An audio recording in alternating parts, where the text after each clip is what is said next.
Good evening, good morning, good afternoon, ladies and gentlemen, and welcome back to Season 2 of the Legends World Challenge here on Infinity Broadcasting, brought to you by the iRacing World Challenge here. We are back where we ended Season 1. To start out Season 2, we're back here at Belle Isle for a tricky way and a way to shove the drivers into the deep end for the start of this next season. I'm your commentator here this afternoon, and for the whole of this season, Hamish Munro here. I get the absolute pleasure of not only calling the action here tonight for the Legends World Challenge, I also get to do it over in SRW for the coherent, or the series that runs alongside this one on Friday nights with the live broadcast over there on SRW. And one hell of a race we had around here on Friday evening. It was unbelievable over in SRW. If you haven't seen it, go check it out after this afternoon's broadcast. We're going to be on for an absolute cracker here this afternoon, of course. Belle Isle. So we ended the season last a couple of weeks ago, where Jack Anderson was crowned Season 1 champion of the Legends World Challenge. He is running the number 1 on his car this season. He has made the claim to that number 1. As possibly he feels he may not ever get it again, but I mean, you got to take it when you get the opportunity. Oh, you've come in, Jack Oz. Oh, okay, I need to unmute the Discord then. Hello, welcome back in. Have you decided to come and co-commentate on this race with me? I have. Oh, very good. You got bored of being on your lonesome. I can share my screen. I can do that for you. But, I mean, it was a wild end to last season, of course. Whole heap of stuff happened. We ended the first of the 2 races of the last round with you at risk of losing the championship, but then you clawed it back in the final race. And then we're back here this time to start out the new season. It's going to be one hell of a way to start it. And with some new faces in there, but also some faces we had in the last round, it is going to be a tough task for these drivers to really come to grips with this track. Unless, of course, they raced you on Friday as well. Then they may be up to grips with it already. But it is a tough task to start out a season at such a track like this. Oh, it is, and it goes on and on from last season. I cannot drive this track to save my life.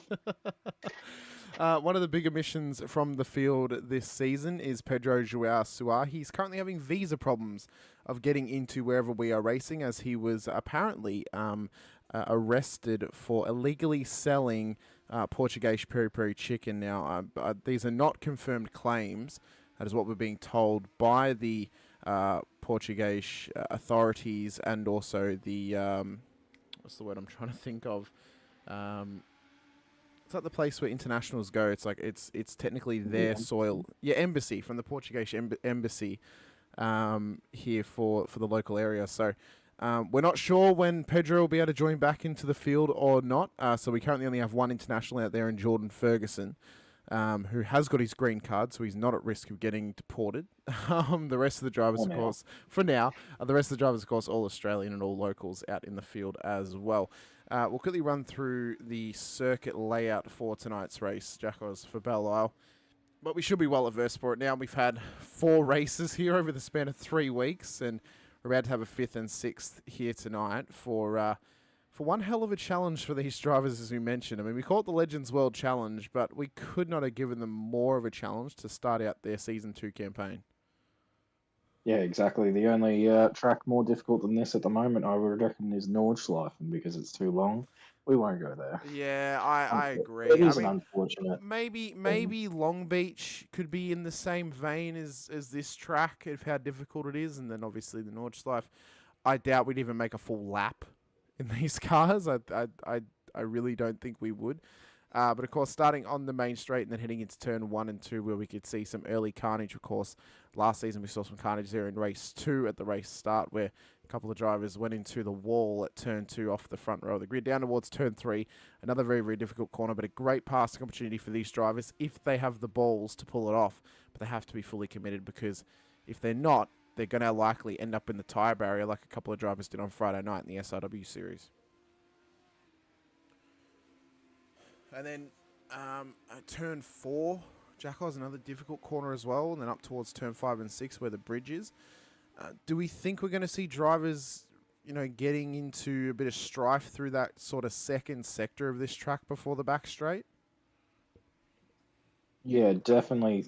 There's definitely going to be some action around turn 3 and Or always is. Some people get a bit audacious with their dives, like I did on Pedro last season, last round, just to try and make up a couple spots. Yeah, I heard he Um, went on a TikTok live and berated you in Portuguese, but I I would not be can surprised. neither confirm nor deny on that one. I mean, obviously then down the back straight up towards turn 7, 8, 9, and 10. Little difficult part of the track where we saw some carnage in the last round of last season. Could see some more carnage here tonight around there. Continental corner for turn 11, up through turn 12 and turn 13, and then up towards the final corner for the end of the lap. It is a fast-paced run throughout this track. A very, very bumpy track as well, Jack Oz, and one that will test these drivers out there as they try and traverse their way round and try and survive their way round this track here tonight. We have got qualifying going at the moment, and at this stage, Seb Varndell is on pole position. Whether he's going to be able to stay in pole position is another question. But I mean, what do you think? Some of aside from the walls, obviously, what do you think is actually some of the biggest challenges of this track, especially in this car? In this car, it's got to be the curbs. Because of how stiff these things are, you really cannot attack the curbs. Um, I did it quite a few times last season. Tried my luck, and it did not work out. So definitely recommend stay off the curbs.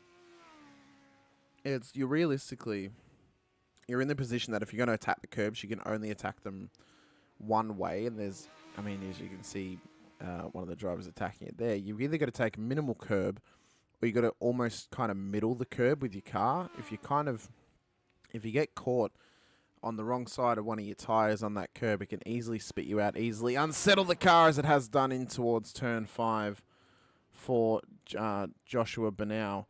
But yeah, I think the curbs, and they proved especially last season, they did catch a lot of drivers out, especially at Sandown through 2, 3, and 4, where you kind of have to take the curbs to make it through the corners. And I mean, it looks like some drivers maybe didn't learn from their efforts last season and are still trying to attack the curbs maliciously at this point.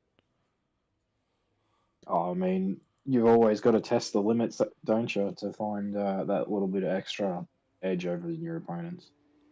Oh, well, that's it. I mean, any little edging that we can get happening here is only going to be a benefit for all of us around here. And I know that especially Ashods, he loves to edge his limits. I mean, is he one to bust under pressure, Jackos? Do we know? I think you would know firsthand, wouldn't you? Well, I mean, speaking of Ash, he edged it a bit too much and had to upgrade his steering wheel to be able to drive these cars. Yeah, he Because did. it used to disconnect. He did. He pushed his luck a little bit too hard, rubbed it up a little bit too hard, and had to get himself a new one. Hopefully he has connected it up all well and good, but he is not in the field tonight. He did not do the double header. He only did one of the 2 events. He did the SRW event and then had to go to the gym to go pump some iron to get the frustrations out of him. Hopefully we'll see him back for round 2 next week at Sebring. That's going to be another tough challenge for these drivers, but we're going to get into Heat 1 in just a moment's time. We'll get the starting grid up for you now to be Sam Chapman starting on pole position ahead of Tony Baker in P2. We're not at round 6, we're at round 1. I forgot to change that. There we go.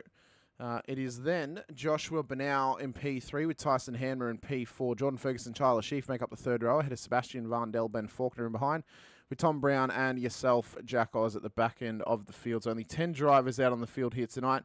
A short, sharp contest for sure, and we'll see how many of them can survive the running throughout this race. Only a 10-minute sprint, though, so it's not a lot of time for them to make up positions, but in that 10 minutes, we could see a hell of a lot of chaos. Yeah, definitely. Before we start this race, just want to put the word out and wish Rob Carmichael and his family the best. The child is currently they've recently had a child, and I believe it's in care at the moment. So wishing you all the best. And that's the reasons why he is not in round 1. Yeah, thoughts with the Carmichael family, as well as Rob. If you are so inclined, send your thoughts and prayers out to them, and well wishes from all of us here at iRacing World Challenge. We hope that Bubba can have a speedy recovery, get out into the world, get developing, and you can join us once again on track very, very soon. Only awaiting the pole sitter in Sam Chapman at the moment, Jackals, to get onto the grid. I mean, 10 cars, do we see them spreading out a little bit here in race one possibly, or do we reckon they might be able to survive in a pack long enough that we could get a nice little intense 10-way battle towards the checkered flag? Oh, you definitely hope that they would be able to stay together, but you never know how the cookie's going to crumble in these races. That's it, mate. That's it. You never know. I wonder what kind of cookie we're going to be in for tonight, where it's going to be a Chips Ahoy or an Oreo with a little bit of cream involved, or possibly even a milk arrowroot. It's going to be up to the drivers, however they wish to pursue that one, and however they wish to really not try and crumble under pressure. But now it is time. It's crunch time for them. Lights are going up. We're going to start season 2 with an absolute banger here at Belle Isle. Chapman and Baker on the front row of the grid. It's been a good start from them. A poor start at the back of the field, though, from Tom Brown, who has absolutely lit it up off the start line of this race as they come around turn 2 for the first time. We see them side by side at the front of the field as they all speed their way on through the first couple of corners of this Belle Isle circuit. Oh, look at him. It is a drag race down towards turn 3 for Baker and Chapman right now, Jackals. Can they survive the run through? Seems everyone survived this time. Yeah, they've done well. A very, very rare occasion. I am, I don't want to say surprised, but I'm almost impressed that they're... Oh, I'm speaking too soon, though. Sheafy's been in a bit of contact with Ben Faulkner in the background. Oh, he won't be happy about that one, will Sheafy? He might be swearing right now at his rig in the hopes that he can try and get this move done and dusted on Faulkner, but he's in a bit of a testing sandwich right now. He's in between both Faulkner and Sebastian Vandel, and he's under pressure from Vandel right now up towards turn 7 as Jordan and yourself, Jackals, are lurking in the background, and Vandel's made that look easy at turn 7. Yeah, he's made him look like he's... I'm not going to finish that sentence, actually. It's not suitable. But made him look a bit of a fool there. Did it way too easily. Don't know if Sheafy was giving him too much room or just didn't defend hard enough. Well, there have been comments that Sheafy defends too hard sometimes.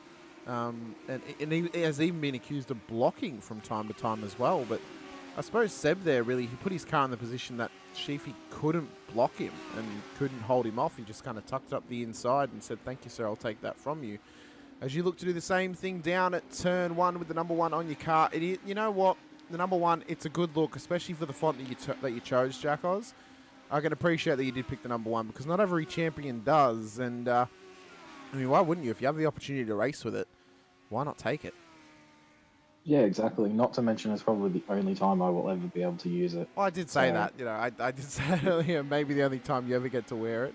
Especially with some of these. Yeah, that's right. That's right. And it's forever in the history books now that you had the number 1 on your car for a championship. No matter what it is, you have at least had the number 1 on your car for a series that we've run now. But I believe this is the second time you've had the number 1 on your car for a series that we've ran.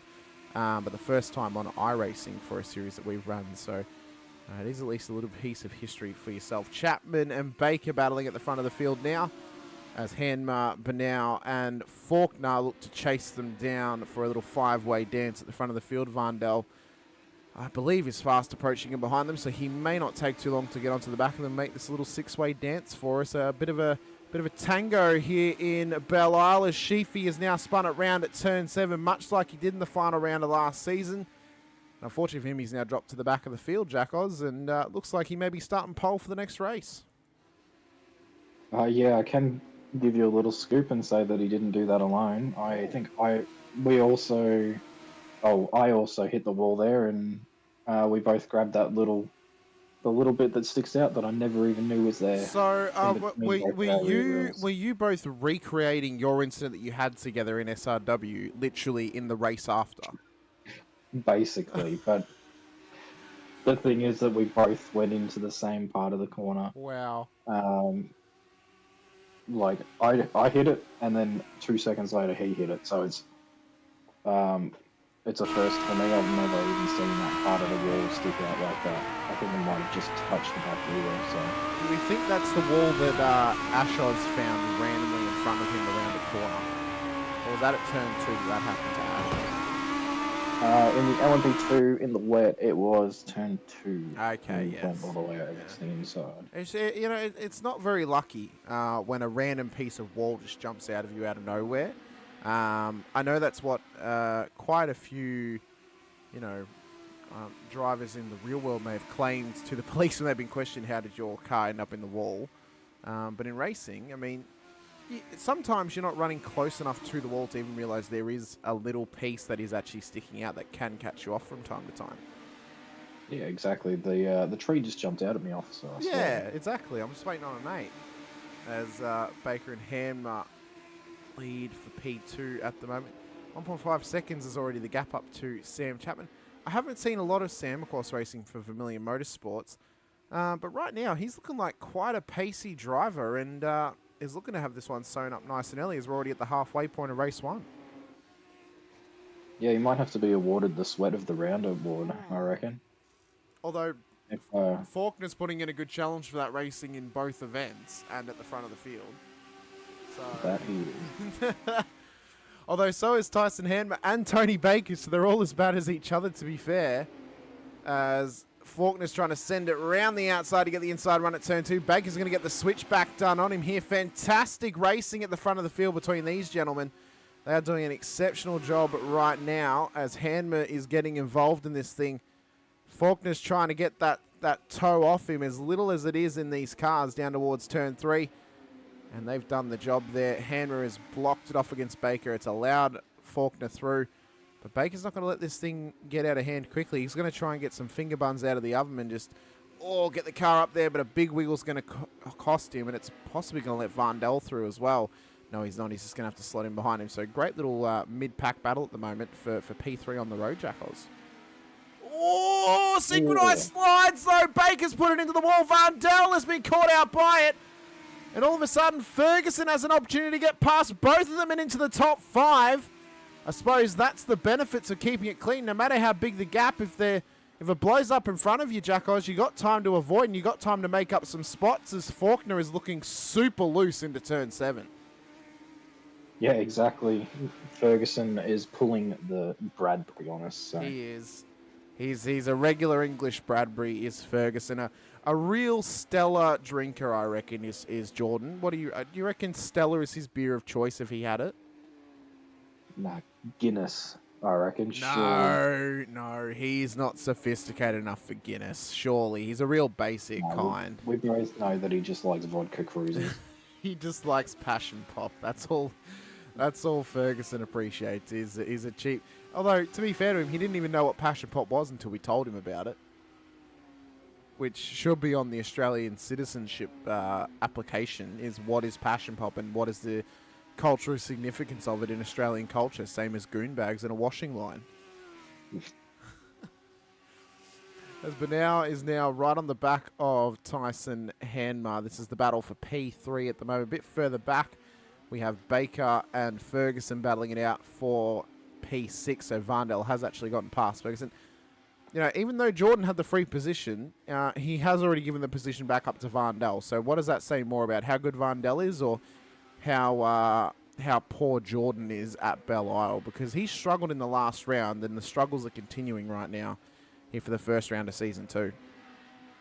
I think we should just be counting us lucky that he actually showed up and was awake for the rounds. This is true. But no, we all know that he struggled outside of his ends last year, so... As we can see, Baker looks like he might be mounting an attack on him too. Yeah, Baker's trying to get it done in the background. Bernard and Handmar were banging doors there down the straight. All well and legal. They both survived, of course. Just a bit of fun between them. Baker is trying to get this move done on Ferguson at the moment. We've got 90 seconds left in this race, Jackos. Where is Chapman? He's put it into the wall at Continental Corner, and he's given up the lead to Ben Faulkner. In an absolute wild scene. That was pure luck, I'm going to admit, catching Chapman in the wall then. as Faulkner's going to come around the final corner. He's going to start the final lap, so we're still going to get 6 laps out of race number 1. But absolute scenes at the front of the field. Ben Faulkner has been gifted this win by Chapman making an ever so rookie mistake at Continental Corner, possibly clipping the curb and spinning the car around. And all of a sudden, Benau, who's battling it out with Handmar, I mean, he may be worried that Chapman might try and back him up into his teammate to allow him for an all-Vermilion podium here if he's not careful. Wouldn't that be the spectacle? It would. It would be our first podium lockout for the same team in quite a few rounds. Not that we really listed teams last season. It's only since these sweats came into the series. Oh, what's happened? I think my computer's frozen.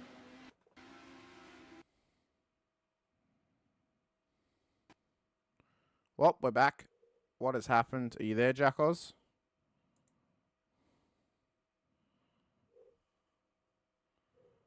That stopped. The fuck?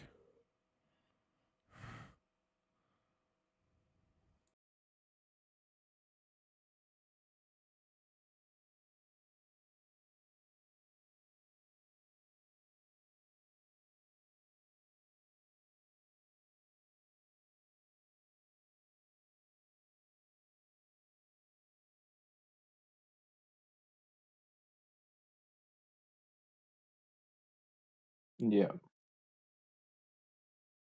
Yeah, I thought so.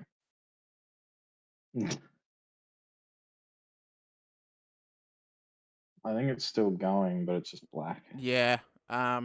So just to update everyone, my computer just froze and I got kicked out of the session. So, what should we do here, Jackos? Should we do race 2 still? Do you reckon? It's completely up to you, mate. Yeah, let's do race 2. What I'll do is I'll move it back, turn off the intro. We'll put that up, and I'll reload up for race 2. I'll put a Discord thing in here so at least you can still chat while we do this. We need audio output, existing Discord. There we go. All right, now we can chat whilst I reload it up. Yeah, I got no idea how that's happened. It was just a full-on freeze, like a complete freeze on my PC. Yeah, I wasn't sure whether it was mine, my end or yours. No, mine completely froze. It was really weird. Normally when that happens, the computer crashes, but it didn't. So I don't really know what's happened on that front. We'll see if the replay does reload. If the replay doesn't load up, then we may just end it there, unfortunately. Whether we attempt it at another time or not.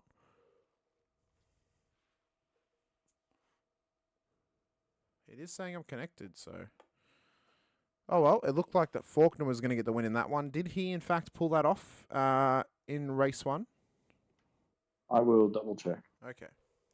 I don't remember the results, to be honest. Fair enough.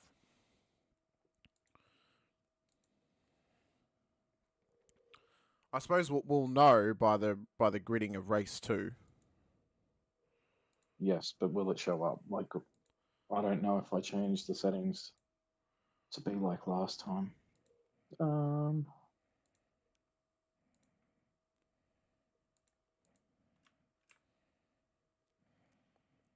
know what it was? It couldn't handle the level of sweat that was on track.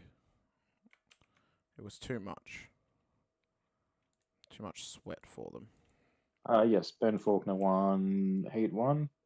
Sam Chapman in second, 4 seconds behind. Tyson Hanmer, third. Josh Bonneau, or Benau. Sorry if I mispronounced that. In fourth. Seb Vindel, fifth. Jordan Ferguson, sixth. Tony Baker, seventh. Myself in eighth. Tyler Sheaf in ninth. And Tom Brown in 10th. And 3 laps down. Yeah, I saw him have an incident kind of at the midway point and then must have towed back to pits and just didn't get going again, unfortunately. But we're back up and running. We've got the warm-up session to come. And then we'll get into race 2. Hopefully we actually survive the length of race 2. I'm not really sure why that's happened. That was really, really weird. May have to run some diagnostics. I have got my Windows 11 update scheduled for tomorrow morning, so whether that's something to do with it, I don't know. Yeah, quite an interesting and weird thing to have happen, literally on the last lap of the race. Could have at least happened during the warm up, so at least we could have Yeah. ended race 1. Yeah, that would have been a bit nicer, wouldn't it? In a perfect world, it would have been. So let's quickly run through. Let's run through the calendar for this season. It is a spicy one. 7 rounds this season, of course. We start here at Belle Isle, then we go to Sebring Cup Circuit, I think it is, isn't it? Or is it Club Circuit? Club circuit. Club Circuit. Sebring Club Circuit for round 2. Alton Park for round 3, so we expect Jordan Ferguson to do well back in his ends. Then we go to Zolder, the Hockenheim Ring, Okayama, and then we round it all out at Oran Park for the final round. Namely, all those tracks are... no, they're not. I was going to say they're all free tracks, but they're not. It's our new series that we're looking at running next season is going to have all free tracks, all free content. So anyone can get involved, even at a starter level. But looking at that calendar, which race do you think you're most excited for, Jackos? I'm not sure, actually. There's quite a few in there that tickle my fancy. Ooh. Oh, and I should emphasize it's the Hockenheim short circuit as well. It's the really, really short one, the Cup circuit. Yeah, it's like short B. Yeah, it has the little chicane, doesn't it, before the Mercedes Stadium section? Yeah. Yeah. I reckon that one would actually be pretty cool. I think I'm probably most looking forward to Zolder or Ooh, yeah. or Alton Park, just because I actually had success there last year, or last season, I should say. Well, that was with almost a completely different field. But it'll be interesting to see how this field actually does at that track, seeing as we did run it last season. It's the only track we're redoing apart from Belle Isle for this season coming up. I'm interested for Oran Park. I think that'll be quite interesting, especially for a final round. But I am excited for Hockenheim. I think that'll be quite fun. I do love the old Hock ring. So we'll see if any of them Hock 2 are on the track for that race. That was terrible. I know. I'll shut the door behind me on that one. Yeah, I'll remember to shut the door on it. I thought I had that sound effect somewhere, but I don't. Oh well. I do somewhere, but yeah, I don't know where it is. It's fine. It is fine. No one's using the warm-up session this time, Jacko, so we haven't actually had the budget to pull out an expression session this round. yeah, the last round I had an injury, so I cut my race short for race 2. Unfortunately, when I hit the wall, it ripped the wheel out and it slammed because I run a Formula wheel, it slammed one of the corners straight onto the bone, so it was really hurting on my wrist. So I decided not to race. Well, I thought I'd try it, and then went to turn 3, and rather than killing anyone, I thought I'd just park it.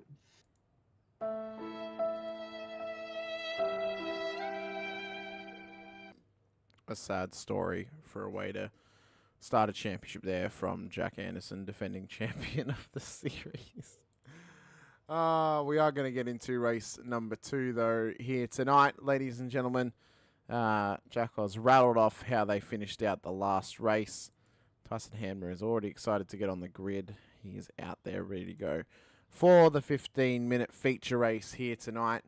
It's going to be an absolute cracker. Cannot wait to see how these drivers do in these conditions once again. We had some great battling, though, in race 1, especially for third place on track. And then, unfortunately, some of them blew it up at turn 6, and then it all kind of just petered out into their own little battle packs after that. Yeah, but as we said earlier, that's how the cookie crumbles sometimes, unfortunately. So this is true. not much we can do about that. That is right. As they line up for the start of race 2, it'll be Tyler Sheaf on pole position. Lights are going to go up, though. We're going to go racing for race number 2 here tonight. Tom Brown has not gone on the grid for race 2, so we've got 9 cars running in this one. And we are go for the start of race 2 here tonight for the feature race. As they come down towards turn 1, and Tony Baker has had an absolute ballistic start as he's already trying to put the pressure now on Tyler Sheaf down towards turn 3 as they make their way through turn 2 once again, down towards turn 3, and they all spread out down the second straight on this Belle Isle track and into the deadly and dangerous turn 3 once again. Here they come round. You've straight lined the corner. Jack Oz Faulkner's nearly collected the wall through there. Very, very lucky not to do so. As Sheaf leads them through turn 4. Vandel's already putting the pressure on them now. That's when you've now towed back to pit, so your race is done and dusted, unfortunately. What did the doctor recommend you do to help heal that injury up a little bit faster? Just drink a cup of cement. So fair enough. Harden up. Fair enough. As Tony Baker and Tyler Sheaf are going 3 wide into turn 7 with Sebastian Vandel as they come into the braking zone. Now you see them race on through down in towards turn 8. Vandel and Bacon out the front of the field. Sheaf in P3, Hanmer P4, Ferguson P5. Chapman, Banau and Faulkner make up the 8 cars left on this track as they make their way round Continental Corner, and Baker leads once again to Vandel, to Sheaf, to Hanmer, as I mentioned. Ferguson, though, he's actually had quite a nice start in this race, but he's under pressure now from Chapman, Banau and Faulkner, and behind him the 3 podium finishers of race 1. And he's letting Hanmer kind of run away from him at this point, and that slides off is going to help him. It's also going to catch out Chapman and Banau as well into the wall. Big, big moment at the final corner. Oh, and Banau is he is carrying some big damage on that car, and he may need a pit stop to get that thing fixed up. Yeah, it wasn't the classiest act by Ferguson there. I don't know if he was actually holding the brakes or not, but I think he might have just meant to get out of the way. But, yeah, I think he's done the tactic of go for the brakes but accidentally hit the throttle. Usually what happens with elderly car crashes on a freeway. It's happened for him as well. Quite accurate for a man of his age, being that he is at least 302 years old.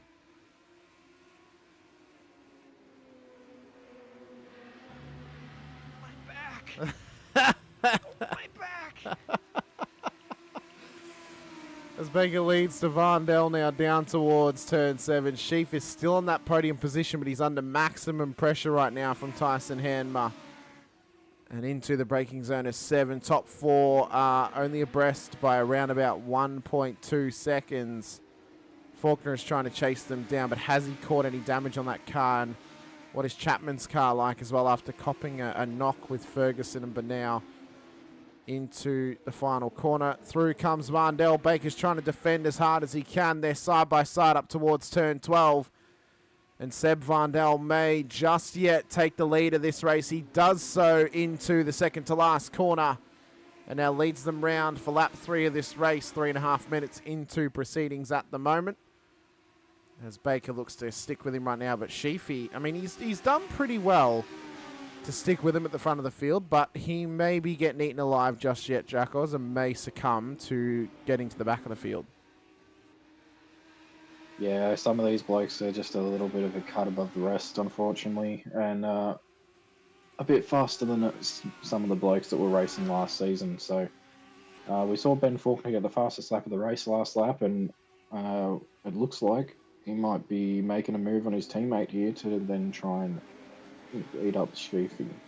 Oh, but what he has done is he's eaten a heap of curb then through turn 3. Not the first time he's cut grass at that corner. He has notably done it in another race series that he races in when they came to Belle Isle. Luckily for him, though, it did not end in tears for him that time. Banau has gone into the pit lane. He has fixed his car up. He is exiting pit lane.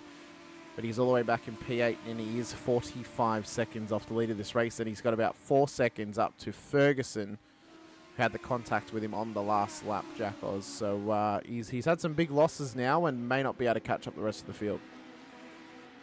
I will say it is good to see Jordan not blow an engine this time around, because his budget must be getting a little thin with the amount of engines he's gone through in these cars. Well, he's not only gone through engines, he's also gone through a whole new PC.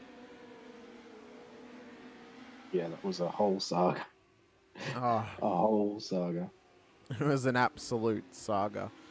You know, if you thought the Star Wars sequel trilogy was bad, the saga of Ferguson trying to get a new PC was pure cinema, as Sheafy has now given up 2 spots in the span of 1 corner to Hanmer and Faulkner, and is now under pressure from Sam Chapman in behind him here to possibly put 4 Vermilion Motorsport cars in the top 5 of this race, as Baker is yet to be able to chase down Seb Van Dalen, and he has been released, and he's kind of in no man's land at the moment. 5 3/4 minutes into this race, about 9 minutes to go in this one, so not long to go. We're at about a third of the way through. They have started to spread out just a little bit now, and I do not suspect that the Vermilion cars are going to be battling at this point, Jack, because I think they're just going to be running it true, running it safe until possibly the last 5 minutes, where they may start to have a bit of friendly warfare amongst them. You just got to send it, you know? You got to... It doesn't matter if they're teammates or not. As Sheafy hit the wall... Yeah, it's a big knock for his car seems there. to have been going still, but Yep. that was a big knock. He's really feeling the pressure right now, and it's showing with how he's reacting on track and how his car's reacting. I'm worried for him, because I'm worried that he may hit the wall again, and it may be worse this time by if he cannot settle himself into this battle and just try and hold off Chapman as best he can. Maybe it's destroyed a trailing arm or something, because he's sliding around a lot. He's struggling with the pressure of Chapman behind him. Yeah, it's pressure gauges. The glass will be cracking. I mean, he may have possibly knocked a shock absorber in the front or the rear of the car. Maybe even affected the steering of it as well. Getting a little cheeky over a cheeky little third ride there, going through the last. So he must still be feeling alright. Yeah, the steering still looks straight on it as he comes through 1 and 2. So unless it's given up straight line speed, the steering doesn't look too affected off it. Might have hurt the ego more than anything. Oh, there's nothing that can hurt that, mate. You should know that by now. This is true. This is true. Although your ego also can't get hurt if you have no ego as well. It's impossible for it to get affected if it is non-existent. As he is trying to make that car as wide as possible right now and not let Chapman past him. He is almost Great Wall of Chining Chapman at the moment as they come up through turn 6. And he just can't find a laneway past him right now. Sheafy is doing well, though, to hold this position at the moment. And as mentioned, if he can just keep it out of the wall, he could actually maintain a top 5 finish and a good chunk of points for himself in race 2. Yeah, it's almost like he's welded both mine and Brown's car to each side of his car to make it a 3-car wide, make it harder to get around. So he's doing really well defending, and he's not overly defending either. He's just going to his normal driving line and making sure that he doesn't get past. So. Yeah, he's not going out of his way to necessarily defend. He's just slightly changed his anticipation in the way that he's actually lining up corners to defend the runs that Chapman could actually get on him, which is, it's quite smart racing by him now. I mentioned he has blocked pretty intensely previously, but at this point, it's looking like, you know, he is just doing a solid defensive line. He's just parking the bus. You know, he's got the 5 at the back formation going and not really willing to let Chapman get an opportunity on him. Although Chapman is carrying damage, remember, from that incident with Ferguson, so that will also not be making the job easy for him to try and get it past Sheafy at the moment, because we can see that front right wheel, left-hand side of screen, has got a bit of angle on it off the contact with Ferguson earlier in the race. That it does, which will make it a lot more difficult turning in, and will definitely hurt the straight line speed. Oh, he has absolutely done Sheafy dirty there. He has actually just done him in turn 3. He's completely bait him, switched him. He baited him into trying to defend an outside line and then just snuck it up the inside of him. That was a vintage play from Chapman, a real solid effort and a veteran move to bait out Sheafy, to force him to run it wide and then just tuck it up the inside. Phenomenal job by him, as Faulkner has now also gotten past Baker for P2 on the road, and Baker has is under pressure now to actually drop off the podium and give us that familiar podium lockout that we somewhat missed out on seeing in the last race. Yeah, he basically pantsed Sheafy there, if you want to call it that, or a nutmeg. And yeah, he definitely didn't seem like he was expecting him to die at the last minute. No, he Great was... move by Chapman there. No, he was... it'd be, you know... I'd be wondering what's happened in Sheafy's head at that moment in time, and the only thing I can really think of is how he's been hurt by that move the most. Is just emotional damage. He's just absolutely cooked him off that move, and it was a phenomenal move on him as well. So we'll see though if Sheafy learns from it and maybe tries to defend a little bit differently in future, as Baker has got 4 minutes to last on this podium, and he's got Hanma all over the back of him right now and putting maximum pressure on him here to get that podium finish done and dusted. Always goes for the... I thought he was going to go for the move there. Very, a little bit slidey from Baker there. Looks like he's going to... No, he's pulling out of it. He's just feeding him the dummy and making him...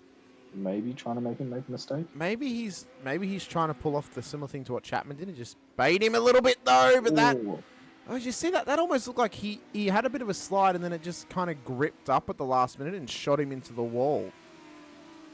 And that may take him out of this battle right now, Jackos, because he seems to be slowing up a little bit. I wonder how that's affected his car, just having that little run with the wall there. We know it doesn't take much to hurt these cars.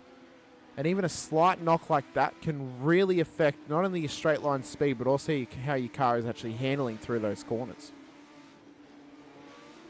Oh, it seems like he's just rubbing balls all over the place now as well, trying to make that pace back up. But yeah, he might have even overheated the tyres early, trying to battle on and get back up to the back of him. And we'll see if he can make his way back up to the front and hopefully make another battle for Baker. Well, Baker at least has some reprieve, although that knock with the ball is not going to help Hamner. Although he's actually hit the opposite side of the cart, does that balance it out? You know, it's like when you hurt your hand as a kid and then, you know, your friend hits your other hand to equalise the pain. Is that then going to work in his favour for this car? Don't quite know if that is how it's actually going to work out. Possibly it will. You know, if one side's as damaged as the other, the car should be straight. You know, you can't really have broken steering if both front wheels are broken. I don't really see how that works, Hamish. I don't know, honestly. I kind of dug myself a hole and then kept going in hopes I was going to make it to China off the back of it. As we've really had no position changes now since Chapman absolutely did Sheafy in like a...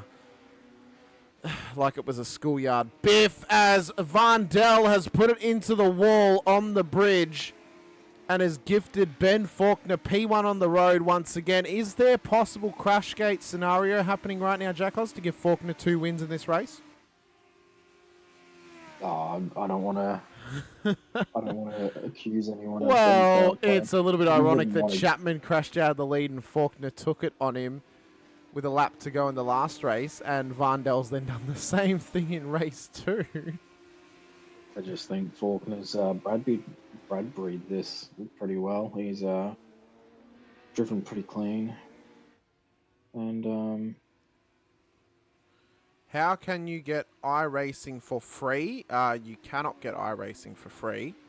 iRacing is a subscription-based service. This is a free series in terms of if you have iRacing, and you wanted to race in the league, you can sign up for this league and race in it without paying an entry fee. So, but you can't get iRacing for free. iRacing is a subscription-based service. It's a server-based service. You cannot possibly access it without paying for a subscription, and you cannot access the paid content on iRacing without paying for said content. As we are now onto the last lap, only 9 laps in this race, Jackals. We're not going to get to the 10, as Faulkner's crossed the line with around about 20 seconds to go. Oh, big slide. You don't know whether he's maybe just given a victory lap before the victory lap, or if that was actually a mistake there. He might just be dangling the carrot to Baker a little bit there. Maybe he's just giving it a bit of beans just to, you know, make his last lap a bit more fun, test his limits a little bit.